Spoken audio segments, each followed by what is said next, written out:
Hello दोस्तों, zero lab में आपका एक बार फिर से स्वागत है।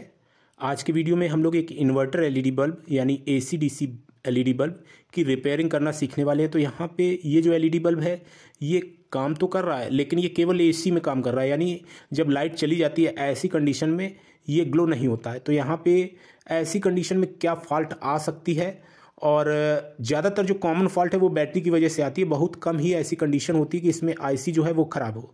तो यहाँ पे सबसे पहले इसको मैं टेस्ट करके आपको दिखा देता हूँ। यहाँ पे आप देख पाएंगे कि इसको मैं अपने एसी मेंस के साथ कनेक्ट कर रहा हूँ।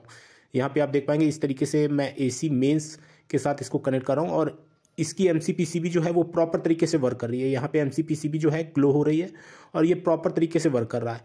तो अब हम क्या करेंगे कि इसको एसी मेंस से हटा के, और जो इसके टर्मिनल्स हैं जो एसी मेंस में लगते हैं उनको अगर शॉर्ट करें, तो यहाँ पे मैंने प्लग लगाया हुआ है इस होल्डर में। तो आप देख पाएंगे इन प्लग्स के दोनों टर्मिनल जो है इनको हम शॉर्ट करें तो ऐसी कंडीशन में हमारा बल्ब जो है वो ग्लो करना चाहिए। इन टर्मिनल्स को हम शॉर्ट करते हैं। आप यहाँ पे देख पाएंगे कि मैं इस तरीके से शॉर्ट कर रहा हूँ, लेकिन हमारा जो इन्वर्टर एलईडी बल्ब है इसकी एमसीपीसीबी ग्लो नहीं कर रही है, यानी इन्वर्टर फंक्शन जो है इसका वो काम नहीं कर रहा है।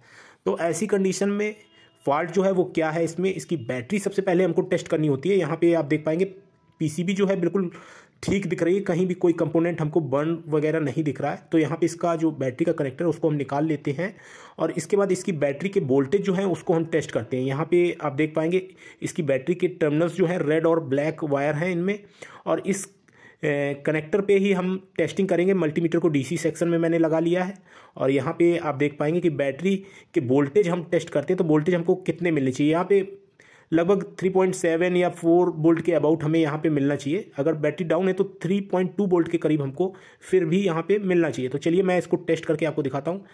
यहाँ पे आप देख पाएंगे कि इसके वोल्टेज जो है वो मल्टीमीटर 445 मिली वोल्ट शो कर रहा है, यानी ये बैटरी जो है ये डीप डिस्चार्ज है, यानी ये बिल्कुल डाउन हो चुकी है बैटरी। तो ऐसी कंडीशन में बैटरी खराब हो जाती है। आप यहाँ पे देख पाएंगे ये बैटरी जो है ये बिल्कुल डेड कंडीशन में है, और ये बैटरी अब प्रॉपर वर्क नहीं करेगी। ये बैटरी जो है डीप डिस्चार्ज हो चुकी है, और ऐसी कंडीशन में बैटरियां जो है वो ख़राब हो जाती हैं। तो यहाँ पे मैं आपको एक ज़रूरी जानकारी देना चाहता हूँ कि यहाँ पे इस तरह की जब भी लिथियम आयन बैटरी आप यूज़ करें तो उसमें बीएमएस सर्किट लगा होना बहुत ही ज़रूरी है। तो यहाँ पे एक 1S बीएमएस का सर्किट आता है, ये अगर आप बैटरी में लगा देंगे तो बैटरी डीप डिस्चार्ज, ओवरचार्ज और शॉर्ट सर्किट प्रोटेक्शन जो है ये सारे प्रोटेक्शन फीचर बैटरी में हो जाएंगे, और बैटरी आपकी ज़्यादा से ज़्यादा जो लाइफ है उसकी वो उसको आप यूज़ कर पाएंगे। यहाँ पे मैंने एक वीडियो डाला था लिथियम फॉस्फेट सेल और लिथियम आयन सेल में लगे हुए बीएमएस के सर्किट डायग्राम को एक्सप्लेन किया था मैंने पिछले वीडियो में। तो अगर आपने वो वीडियो नहीं देखा तो वो वीडियो जो है वो आपके लिए बहुत काम का वीडियो है, और आप उस वीडियो को देख लीजिए। वहाँ पे आपको बीएमएस कैसे काम करता है और कैसे ये प्रोटेक्शन देता है हमारे लिथियम आयन सेल को, मैंने डिटेल में वहाँ पे समझाया हुआ है। तो यहाँ पे इस तरह से हम जब बीएमएस एक लिथियम आयन सेल में लगा लेते हैं, लिथियम फॉस्फेट सेल में लगा लेते हैं, तो बैटरी जो है वो हमारी खराब होने के चांसेस बहुत कम रहते हैं। तो यहाँ पे ये बैटरी डैमेज हो चुकी है, और हम क्या करेंगे कि हम ये जो बीएमएस लगी हुई बैटरी है इसको इस इन्वर्टर एलईडी बल्ब में लगाएंगे। तो बीएमएस लगी हुई जो बैटरी होती है ये कभी भी शॉर्ट सर्किट भी होता है तो भी हमारी सेफ रहती है, कोई प्रॉब्लम नहीं आती है। मैं आपको अभी दिखाता हूँ। यहाँ पे ये जो हमारा इन्वर्टर एलईडी बल्ब है इसमें जो बैटरी सेक्शन है उसमें लगी हुई आईसी जो है QW2886 होती है, जो कि बैटरी को चार्ज करती है, और यहाँ पे एमसीपीसीबी उसकी वजह से ही प्रॉपरली ग्लो करती है। यहाँ पे आप देख पाएंगे कि ये जो हमारी बैटरी है इसमें बीएमएस लगा हुआ है, और जब हम इसको इसमें प्लेस कर देंगे तो ये प्रॉपर तरीके से वर्क करने लगेगा, और दोबारा से हमारी बैटरी जो है डीप डिस्चार्ज की कंडीशन में नहीं जाएगी। तो इस तरीके से बैटरी जो है डीप डिस्चार्ज, ओवरचार्ज और शॉर्ट सर्किट प्रोटेक्शन से युक्त हो जाएगी। तो यहाँ पे बैटरी की मैक्सिमम लाइफ जो है वो हम ले पाएंगे। तो यहाँ पे बीएमएस लगाना बेहद ही जरूरी होता है जब भी लिथियम आयन सेल को हम कहीं किसी गैजेट में यूज करते हैं। तो यहाँ पे इन्वर्टर एलईडी बल्ब में जब भी हम लिथियम आयन सेल को इस्तेमाल करें तो ये जरूर सुनिश्चित कर लें कि उसमें बीएमएस सर्किट जो है वो लगा हो। तो यहाँ पे अब हम क्या करते हैं, इसका कनेक्टर जो है, इसके कनेक्टर को हम इस बीएमएस लगी हुई बैटरी के जो पावर आउटपुट के पॉइंट्स हैं उनके साथ कनेक्ट करेंगे, जिसके बाद हम इस बैटरी को अपने इन्वर्टर एलईडी बल्ब में लगा पाएंगे। तो यहाँ पे डीसी सेक्शन को ऑपरेट करने के लिए लगी हुई आईसी QW2886 का काम लिथियम आयन सेल को चार्ज करने के साथ साथ जो डीसी सेक्शन में एलईडीज लगी हैं उनको स्विच करना, यानी लाइट जाने के बाद उनको ग्लो कराने का भी होता है। तो यहाँ पे उस आईसी में ये सारे प्रोटेक्शन नहीं होते हैं, बैटरी के लिए प्रोटेक्शन कोई भी उस आईसी में नहीं होता है। तो यहाँ पे इस चीज़ का आपको विशेष ध्यान देना है कि आपको बैटरी में प्रोटेक्शन के लिए अलग से बीएमएस सर्किट लगाना ही पड़ेगा। तो अब हम पुरानी बैटरी में लगा हुआ कनेक्टर जो है इस बैटरी में लगा लेते हैं। तो यहाँ पे आप देख पाएंगे मैंने पुरानी बैटरी के जो कनेक्टर था उसको BMS के साथ कनेक्ट कर दिया। BMS के पावर प्लस और पावर माइनस के साथ मैंने कनेक्शन जो है वो कर दिया और ये हमारी पुरानी बैटरी है जो कि ख़राब हो चुकी है।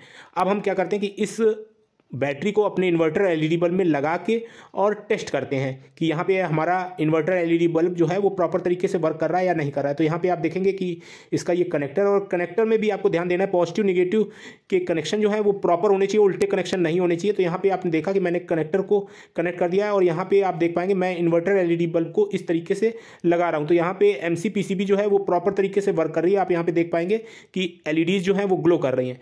और DC सेक्शन जो है वो तभी काम करता है जब लाइट जाती है या फिर हम इसके टर्मिनल्स को शॉर्ट करें। तो यहाँ पे चूंकि हमारा सेल जो है वो चार्ज है और अगर हम इन टर्मिनल्स को शॉर्ट करें तो ऐसी कंडीशन में DC सेक्शन में लगी हुई SMD LEDs जो हैं वो ग्लो करने लगेंगी। तो यहाँ पे मैं चिमटी की सहायता से इसके टर्मिनल को शॉर्ट करके आपको दिखा रहा हूँ। आप देख पाएंगे DC सेक्शन की LEDs जो हैं वो ग्लो कर रही हैं और प्रॉपर तरीके से हमारा इन्वर्टर LED बल्ब जो है वो वर्क कर रहा है।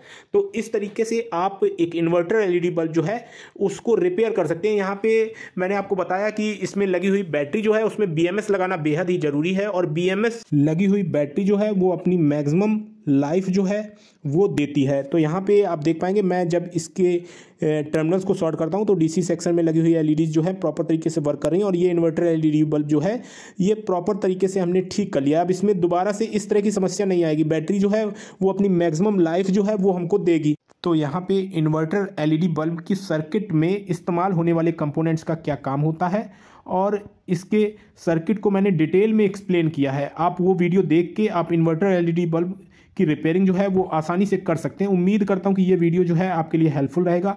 तो आज के वीडियो में इतना ही। Thanks for watching, have a nice day.